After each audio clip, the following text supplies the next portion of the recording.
you this morning? I'm terrific. Are you good? Terrific. Yes, thank you.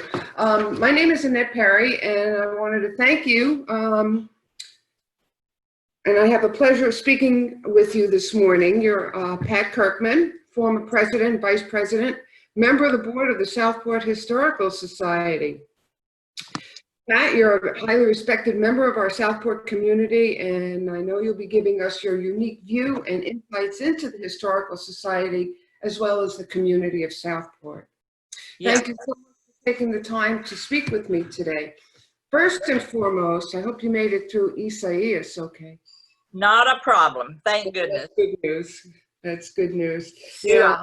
I don't think anybody really expected the storm to be quite as destructive as it was. I know, but when you've been hanging around here for 24 years, you just wait and see. Really so never know. I understand that you're not a native of Southport per se. When did you move here? I am not a native of Southport. I am a native of North Carolina. Well, wait a minute. I have to back up on that. Actually, I was born in Virginia, but I realized I'd made a mistake. And I got down to North Carolina before I was a year old. And so I spent my childhood in Greensboro in the middle of the state. Mm-hmm.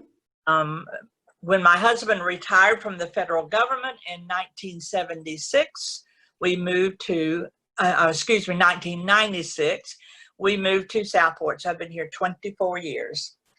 And what made you decide to make Southport your home?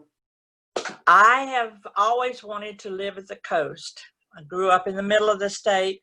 My husband, Jerry, said it didn't make any difference to him where we lived in retirement as long as it was close to a golf course. Well, that leaves it wide open in the United States. So we began a pursuit of looking up and down the coast from North Myrtle Beach all the way up to Harker's Island. And someone had told us, oh, well, you should go look at Southport.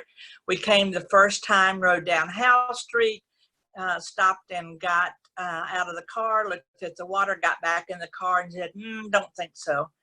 And so we went back, and then about a year later, someone said, you really should go back and look at Southport. So we did, and we took the time to really look around town, and actually stopped at a real estate company that afternoon and talked to them a little bit, and the rest is history. Here we are. And then we fell in love with it once we got here. I've always said that even though Southport is not my hometown, God knew what he was doing when he did not make me a native, because he knew that I would probably be one of those to get up and wander off at a certain age. And so he saved Southport for me until I was an older lady. And now it has become my heart's hometown. I would never go anywhere else. They'll have to take me out feet first. So what are some of the changes you've seen in Southport since moving here? The good and maybe the not so good? Okay, one of the first things Jerry and I said about this town, which a lot of people did that many years ago, is I guess they do roll these sidewalks and the streets up at 6 o'clock at night, because there was nothing usually to do there. We had a Rose's 5 and 10 cent store. We had a couple of grocery stores. So what have I seen? Walmart. And lots of other changes have come here in 24 years. Of course, the building up of the other places to live around the community.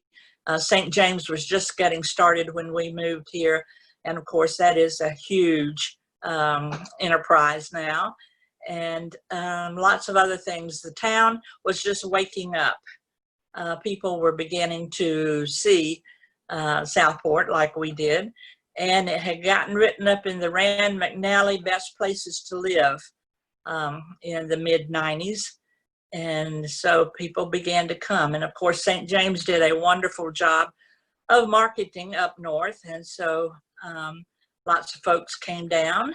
And so that helped to wake up the town as far as commerce, as far as people coming in and beginning to do things in Southport.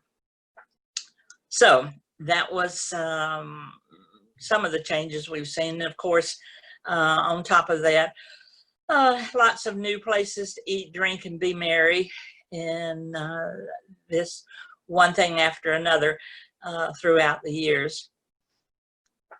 You have quite a resume with the Historical Society, being president and vice president and a board member. Why did you decide to take such an active role in the leadership of the society?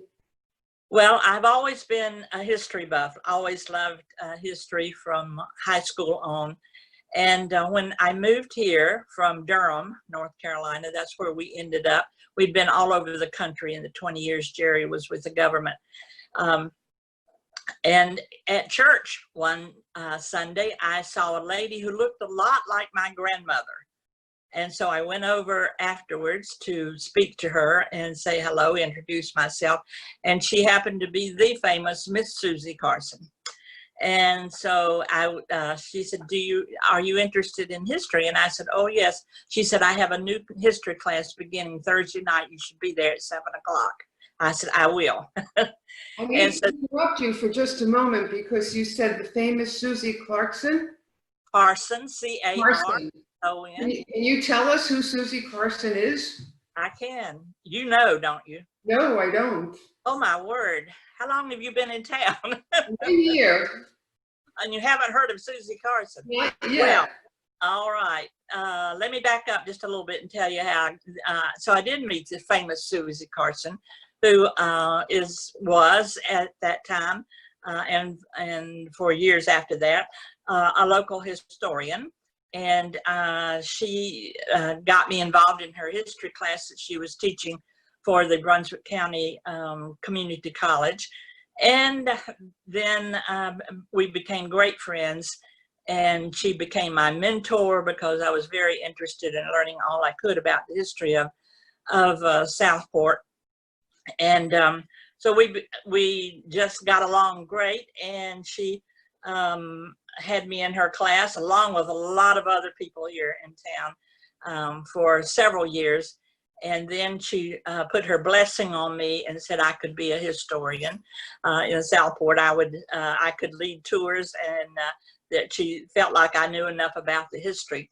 So I became involved because Susie, and I'm going to tell you who she was in a few minutes. Susie said, you must join the Historical Society. So I said, yes, ma'am. And I did that. That's what we all said. Anything Susie said, we all did it. And she brought a lot of people into the Historical Society through her class with the college. And new people who were moving here said, oh, we have to get involved in the Historical Society. So I was in the society about a year or so. And then Susie said, you need to be the secretary. We need a secretary for this upcoming term. I said, okay. So I started out on the board as secretary. Yes, I have a resume. I went to secretary. I have been vice president, president, board member, archivist. And as of this year, 2020, is this a year? Yes, I believe this is a year, isn't it? One that we don't talk about too much. And we haven't had much, well, I think we got through one general meeting in 2020 for the Historical Society. But this year was my year to, after 20 years on the board, to move off of the board. So I am no longer officially on the board of directors or holding an office. However, I will never give up my interest in the Historical Society and try to be as available as much as I can to perpetuate and keep it going. And it is quite important to me. And Susie Carson, are you ready? Did you want to say something? I am ready. Okay. Susie Carson was born in 1920. She would have been 100 years old this year. She was born up in Supply, up at the end of 211. When you get to 17, that's Supply. Mm-hmm. And but her parents moved down here her first year of her life. and she grew up in Southport and also worked here, lived here all of her life, except maybe for a year or two during World War II. She had married a soldier and moved away for a short time. However, Susie always loved history as well. She was a legal secretary for lawyers here in town, and she kept up her interest in knowing about the history. So she was self-taught, learned as much as she could, knew a lot of people. She was a Sellers Hewitt. Sellers is a big name in Brunswick County, and so is Hewitt. Her mother was a Hewitt, her father was a Sellers. So she got the best of both of those families, and they know all the history in the county as well as Southport. So she just turned herself into a local historian, and everybody said, well, let's just ask Susie, she'll know. She usually did. So she began, as I said earlier, teaching the classes. And she passed her legacy on to you. And she wrote a couple of books. You must read them. She has written actually the quintessential history book for Southport called Joshua's Dream. And Joshua Potts was one of the founders of the town, and that was chartered in 1792. And Susie wrote this book that basically tells the history from 1524, when the first Europeans sailed into the harbor down there at the foot of Howe Street, and goes right up until the 1950s, I think, or 60s in that particular book. Then she wrote another book called Joshua's Legacy, and many of us who were students in her classes at that time helped her to write that book because she assigned us chapters. She us people that we had to research and write a story on. So Joshua's Dream and Joshua's Legacy tell the story basically of Southport. I will be sure to get those books. When was the Historical Society founded? Historical Society was founded in January of 1996. Excuse me, I'm backing up, 76. Because Susie and another lady here in town who very much was interested in history by the name of Eleanor Smith started talking in the fall of 1975 about the bicentennial of the country coming up in 1976. And they said, you know, we really should have a historical society here in Southport. There was already an established historical society in Brunswick County, and it is still going, the Brunswick County Historical Society. But there was not one particularly in Southport. So Eleanor and Susie decided, well, let's see if we can get some interest, and they started talking about it around town, that this might be a good thing to do in the bicentennial year of our nation, is to start a historical society right here in Southport. And they got folks interested in that, and they had their first meeting, I believe it was January the 12th, 1976, at the library, I think. But anyway, it doesn't matter exactly where. 42 people were the charter members. I think there were 19 who came to that first meeting. And they held the membership time open until the 1st of April, 1976. So if you joined any time between January and the 1st of April, you were considered a charter member. So that's how and when it started. Now I think we only have 3 charter members still living who have been members since 1976, 44 years ago. And that's Susie's daughter, Catherine, who lives here in Southport now, has moved back here after her retirement, and Mr. and Mrs. John Swain, John and Pauline Swain, both charter members, and they're well up into their 90s. So we're happy to still have those folks with us. Catherine was a young girl at the time, so. What are some of the events and activities that the society gets involved in, and what do you find most significant? Well, how far back do you want me to go in these events? And many What are things. some things that stick out in your mind? Well, of course, what's I think is very significant is our presence in the community, in that we have our mission is to maintain and to bring to light the history of our, not only the town of Southport, but this whole area. So we definitely have done that through many activities. Through our general meetings, we have 5 meetings a year, where we have speakers who speak on local history of the Cape Fear area, and usually most specifically here in Southport, Oak Island, in this area. So our meetings that we present in the history also, excuse me just a minute.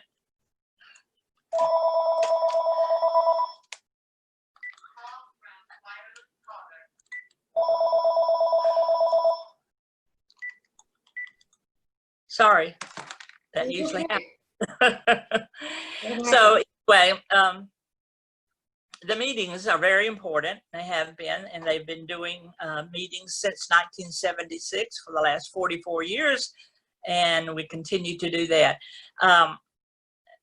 Of course, when we got into the digital world, that made a very significant and big difference, because we were able to do exactly what we're doing here, as well as to publish our newsletter and have it online, to establish our website, to have archived on the website just about everything that we have in our archives.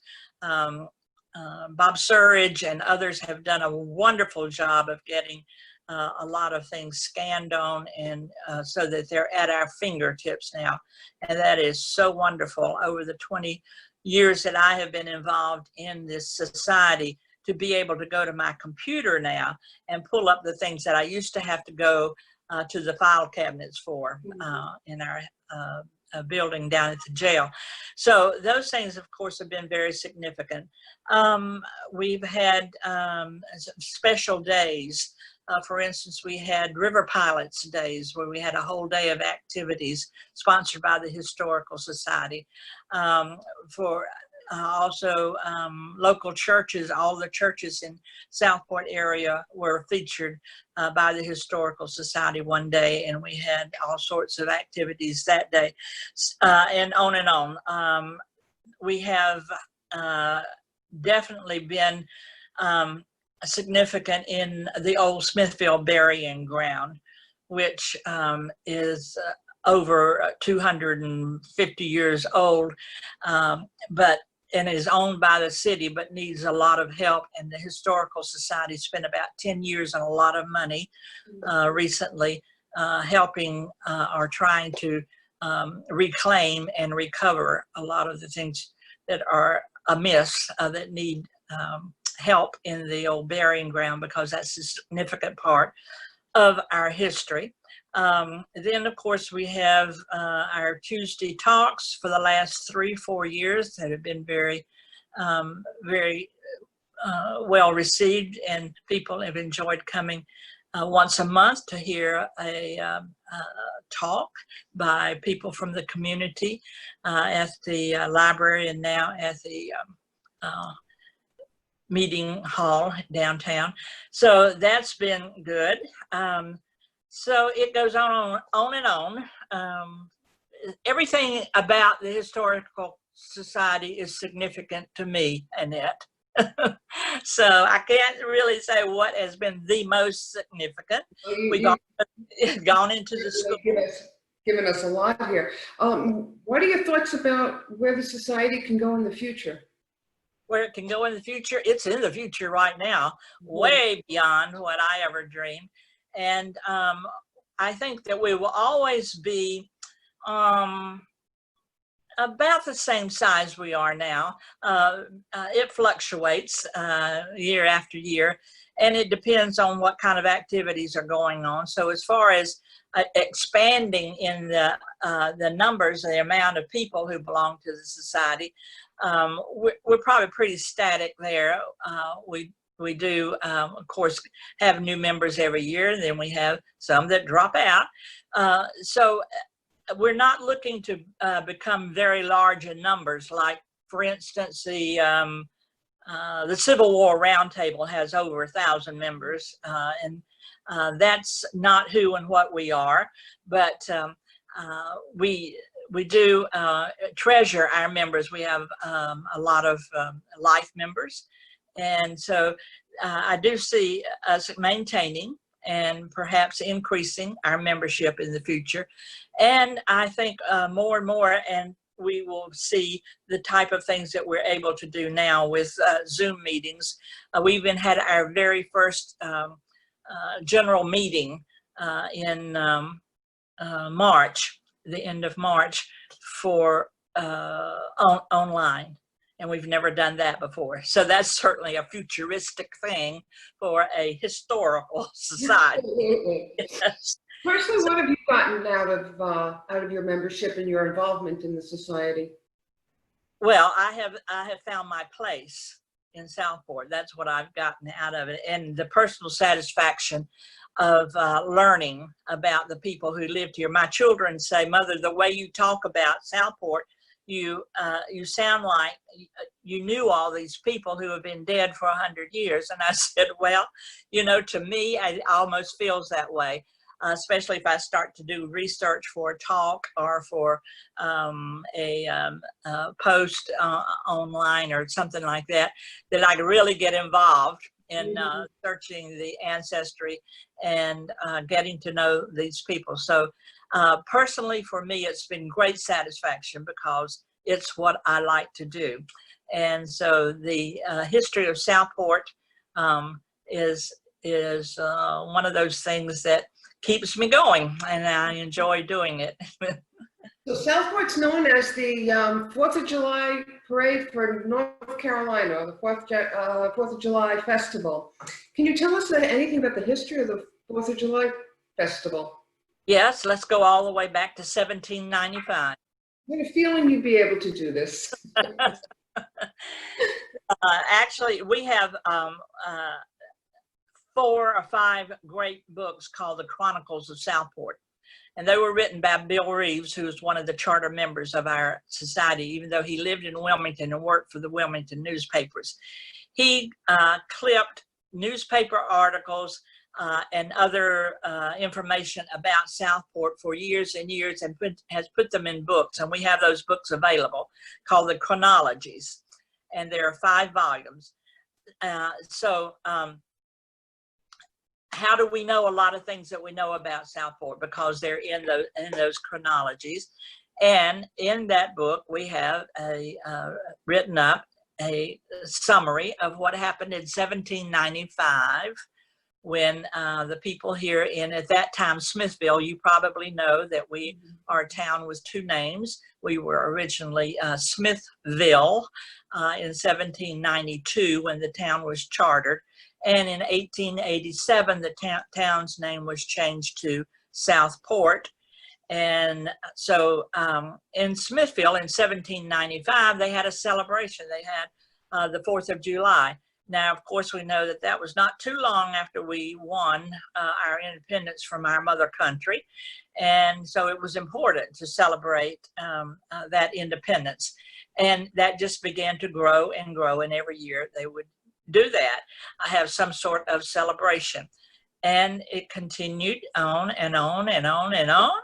And from just a homemade parade with homemade floats and beauty queens and fire trucks and that sort of thing, right up to what we had last year. We didn't have it this year. We had a virtual 4th of July celebration. 1972, a group was formed, a nonprofit, to plan and also to make happen the 4th of July celebration every year. And then it was designated by the state of North Carolina as the official 4th of July celebration site for the state of North Carolina. And it's because we have consistently done that. And now, except for this year, we enjoy anywhere from 30, 40, 50,000 people come for a 3-day festival over the 4th of July every year. And we who love the 4th of July here really missed it this year. Now, there are some residents of Southport who don't like the 4th of July, and they stay in their houses. Crowded, too many tourists. But you know what I say? I was a tourist the first time I came here, and a lot of people are. Yes. There are, of course, some native-born people still here, and we appreciate them and everything they bring to the table. But there are many people who don't like the 4th of July as much as the other 449,000 do. But anyway, that's how we became such a big deal for the 4th of July, and we're looking forward to that happening again in 2021. Absolutely. So other than Susie, who else in Southport's history stands out to you? Well, let's see here. It's, of course, Eleanor, who was her cohort in beginning the society. For me, for the 20 years that I have been here, I've seen a lot of folks who have moved into the area, as I was saying earlier, and taken up with Susie and her classes and have begun to really contribute a lot. Bert and Becky Felton. Becky's still here. We lost Bert a few years ago. Very, very significant folks. We got more used to seeing Bert dressed up in his colonial sailor's outfit than we did in his regular clothes.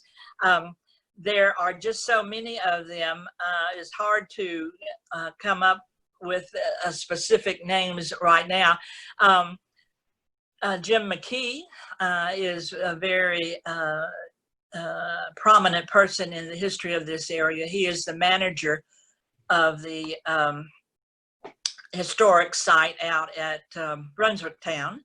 And Jim has been very, very active in all of the historical things going on here in Southport for many years. There's a whole list of folks. I don't want to start trying to go down and miss some of them. But of course, Susie stands out in everybody's mind because just about everybody, except you, and now you do know who she is. Others who have been here, Larry Meisel was a president here, and he wrote a book.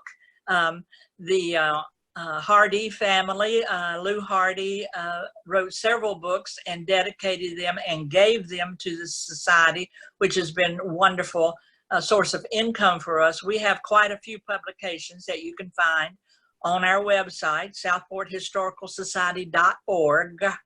And there are lots of resources there, as well as the books that we have that are available for purchase. So somebody like myself who would like to become more involved in the Historical Society, how do you recommend? Is membership open to everybody? Tell me a little bit about membership.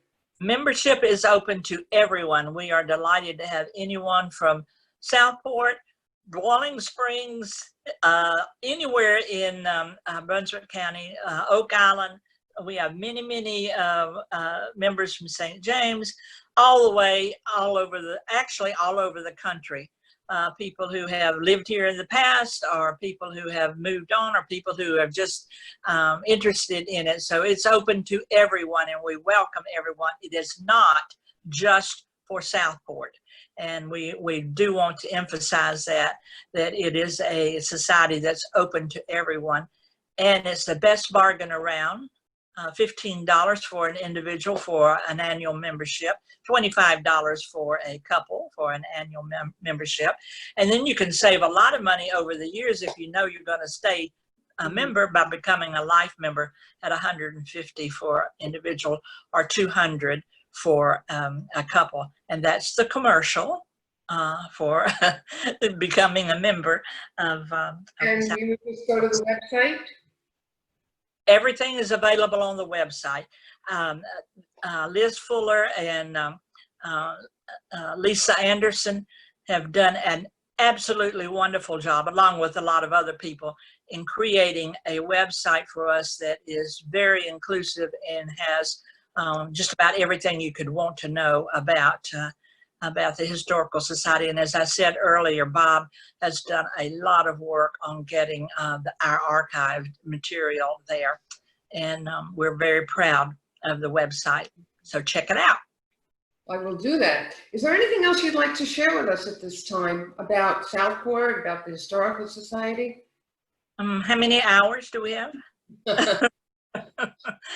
Well, as you can see, I haven't stopped talking. So talking about Southport is one of the things that I enjoy doing most. And I have impersonated a lot of characters from here. Miss Kate Stewart from back in the Victorian days.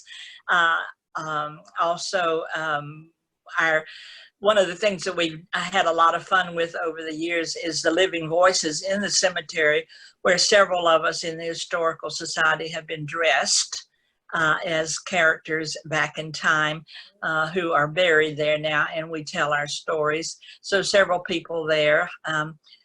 And so recently I was interviewed by Hunter Ingram on the podcast Cape Fear Unearthed, which I recommend to anyone who wants to know more about the history of this whole area, Wilmington and all of the Cape Fear area.